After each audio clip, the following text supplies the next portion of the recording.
Movie की शुरुआत में हम एलेक्स नाम के लड़के को देखते हैं जो अपने घर में एंटर करता है, लेकिन देखकर हैरान होता है कि उसकी खुद की डेड बॉडी जमीन पर पड़ी थी। वह शॉक हो जाता है और उसे वहां पर एक एनवलप मिलता है जिस पर उसमें ओपन करने का इंस्ट्रक्शन था। एनवलप के अंदर उसे एक पेन ड्राइव मिलती है। एलेक्स अपने कंप्यूटर में उसे लगाता है जिसमें उसे खुद का ही वीडियो मिलता है जो कि फ्यूचर से है। वो उससे कहता है कि वो ड्रग्स के नशे में नहीं है और अपने पूरे होश आवाज में है। वह इस कहानी की शुरुआत करता है जब रेबेका और दो आदमी उसके घर आते हैं। रेबेका उससे बताती हैं कि वह एक प्राइवेट साइंटिफिक इंस्टीट्यूट से है जो यूएसए की नेशनल सिक्योरिटी के साथ मिलकर काम करते हैं। वह एलेक्स को ऑफर करती है कि वह इनके लिए काम करे, जिसके बदले में वह उसे मुंह मांगे पैसे देंगे, लेकिन उसे उसके लिए पहले नॉन डिस्क्लोजर एग्रीमेंट साइन करना होगा। एलेक्स एग्रीमेंट साइन करता है और उसे बताया जाता है कि यूएसए का एक ऐसा अनरजिस्टर्ड सैटेलाइट है जिसे लॉन्च नहीं किया गया है। रेबेका कहती है कि वो सैटेलाइट फ्यूचर से है और उसके अंदर एक अनकोडेड मैसेज है जिसे एलेक्स को डिकोड करना होगा। रेबेका उससे कहती है कि उन्हें पता है कि उसकी फाइनेंशियल कंडीशन ठीक नहीं है और उसकी फैमिली भी उसके साथ नहीं रहती। एलेक्स जब उसकी इन बातों पर बिलीव नहीं करता तो रेबेका एलेक्स के अकाउंट में पैसे ट्रांसफर कर देती है और एलेक्स को यकीन हो जाता है, इसलिए वह उस ऑफर के लिए एग्री करता है। अगले दिन उसे एक कार में बिठाया जाता है और उसे इंजेक्शन से बेहोश किया जाता है। उसकी आंख एक रूम में ओपन होती है और रेबेका एलेक्स को वो सैटेलाइट दिखाती है। एलेक्स अपने काम पर लग जाता है और 6 हफ्ते बीत जाते हैं, लेकिन वो उस मैसेज को डिकोड नहीं कर पाता। रेबेका उसे एक दिन का ऑफ लेने के लिए कहती है, लेकिन एलेक्स काम करना कंटिन्यू रखता है और उसे एक लड़की का विजन दिखाई देता है जो सेम मैसेज को डिकोड कर रही थी। एलेक्स के नाक से खून निकलने लगता है और अगले दिन उसे बेड के साइड में उस लड़की का नाम लिखा हुआ मिलता है। जल्दी एलेक्स मैसेज के कुछ पार्ट को डिकोड कर लेता है जिसमें एक अननोन डिवाइस की ड्राइंग थी। रेबेका उससे कहती है कि उसका काम खत्म हुआ और उसे घर भेज देती है। एलेक्स की आंख अपने घर पर खुलती है। उसकी तबीयत काफी खराब रहने लगी थी, साथ ही उसे अपने घर से अजीब आवाजें सुनाई देने लगी थी। उसके डोर पर नॉक होता है और वो देखता है कि 2 अजीब से दिखने वाले आदमी उसके दरवाजे पर खड़े थे। वो दोनों उससे पूछते हैं कि उसने मैसेज को डिकोड करने का काम क्यों लिया, जिस पर एलेक्स कहता है कि डिक्रिप्शन ही उसका काम है। जो उसे पैसे देता है वह उसके लिए काम करता है। वह दोनों आदमी उससे कहते हैं कि जिस मैसेज को वह डिकोड कर रहा था उसकी ड्राइंग असल में एक बहुत खतरनाक वेपन की है। एलेक्स के सिर में दर्द होने लगता है और वह उन दोनों को जाने के लिए कहता है। उनके जाते ही एलेक्स को रेबेका का फोन आता है और वह उसे नॉन डिस्क्लोजर एग्रीमेंट के बारे में याद दिलाती है।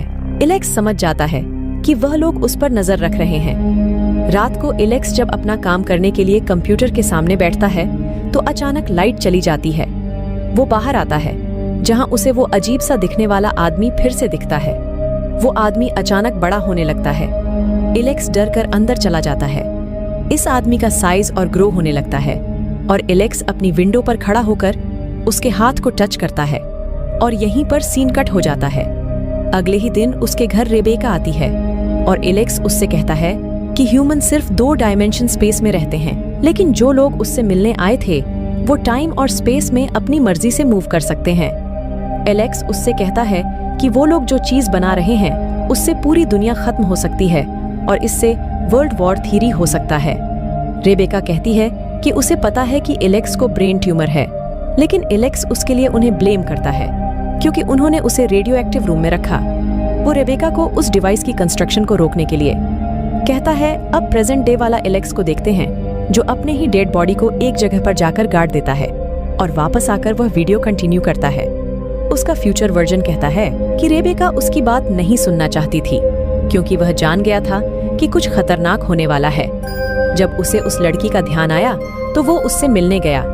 इस लड़के का नाम बेथ है और वो भी क्रिप्टोग्राफर है। बेथ उससे मिलने से मना कर देती है, लेकिन एलेक्स बाहर से चिल्ला के उसे बताता है कि उसके पास सिर्फ और सिर्फ 6 महीने की लाइफ बची है। बेथ बाहर आती है और से कहती है कि उसके पास बस 2 ही साल बचे हैं। दोनों अंदर जाते हैं।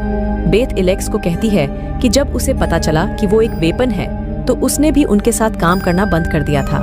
वो कहती है कि साइफरमैन नाम का कोई पर्सन उससे फ्यूचर से कम्युनिकेट करता है और उसे टास्क देता है जिससे वो सॉल्व करती है। अचानक उसकी तबीयत बिगड़ने लगती है और एलेक्स उसे उसके बेडरूम में ले जाता है। एलेक्स जब नीचे आता है तो उसे बेथ की लाइफ के फ्लैशेस दिखते हैं, जहां उसका हस्बैंड वॉर में जा रहा है और फिर उसके मरने की न्यूज उसे मिलती है, और वो भी उस समय जब वो सुसाइड करने का ट्राई करती है। तभी बेथ के कंप्यूटर पर साइफरमैन का मैसेज आता है। एलेक्स उसका रिप्लाई करता है, लेकिन वो समझ जाता है कि वो बेथ नहीं है, इसलिए साइफरमैन उसका रिप्लाई नहीं करता। उसे टेबल पर कुछ पेपर्स मिलते हैं जो कि वो टास्क थे जो साइफरमैन ने बेथ को सॉल्व करने के लिए दिए थे। अगले दिन बेथ एलेक्स के हाथ में सारे पेपर्स देखती है। एलेक्स उससे कहता है कि ये सारे पेपर्स एक पजल है जिसे सॉल्व करने पर उस वेपन को रोका जा सकता है। उसे लगता है कि साइफरमैन उस ऑर्गेनाइजेशन का पार्ट नहीं है। बेथ उसे बताती है कि किस तरह उस रूम में रहने की वजह से उसकी तबीयत बिगड़ी। वो कहती है कि उसने भी एलियंस जैसे लोगों को देखा।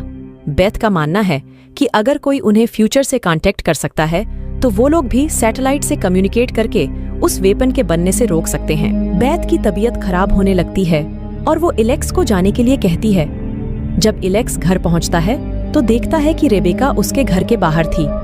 रेबेका उससे बेथ से न मिलने की वार्निंग देती है, लेकिन एलेक्स उसकी बात को इग्नोर करता है। लेकिन अंदर आकर देखता है कि उसकी सारी रिसर्च और सारे पेपर्स गायब थे।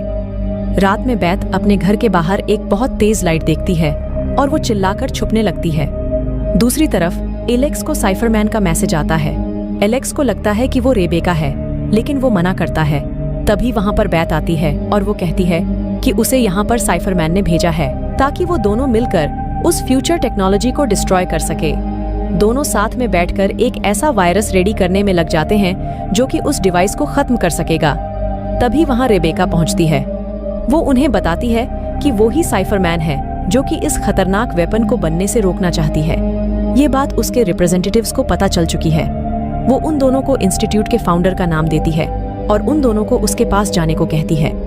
तभी बाहर एक कार आती है। एलेक्स और बेथ वहां से भाग जाते हैं, लेकिन रेबेका को मार दिया जाता है। एलेक्स और बेथ माइल्स नाम के साइंटिस्ट के पास पहुंचते हैं। माइल्स उन दोनों को पहले से ही जानता है। वो उन्हें बताता है कि लैब में रखी सैटेलाइट के अलावा एक और सैटेलाइट है जो पिछले 400 सालों से अर्थ के ऑर्बिट में घूम रही है।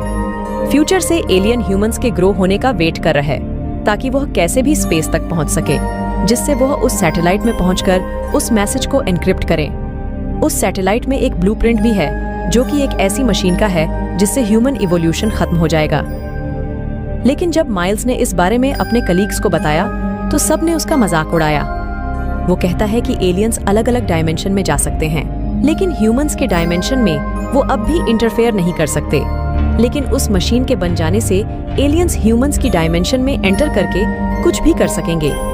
माइल्स उन्हें बताता है कि उसके गार्डन में पिछले 30 साल से एक एलियन रहता है जिसे सिर्फ वो ही देख सकता है। वो कहता है कि एलियंस की अपीयरेंस भी ह्यूमंस दिमाग के अकॉर्डिंग चेंज होती रहती है। एलेक्स कहता है कि हम लोग सैटेलाइट को तोड़कर सब कुछ खत्म भी तो कर सकते हैं। लेकिन माइल्स कहता है कि ऐसा भी हो सकता है कि उसका सारा डाटा उन्होंने कहीं और स्टोर कर रखा हो। माइल्स उन्हें एक प्लान शेयर करता है और उन्हें इंस्टीट्यूट का मैप देता है। तभी उसके घर पर जोर से बैंग होता है।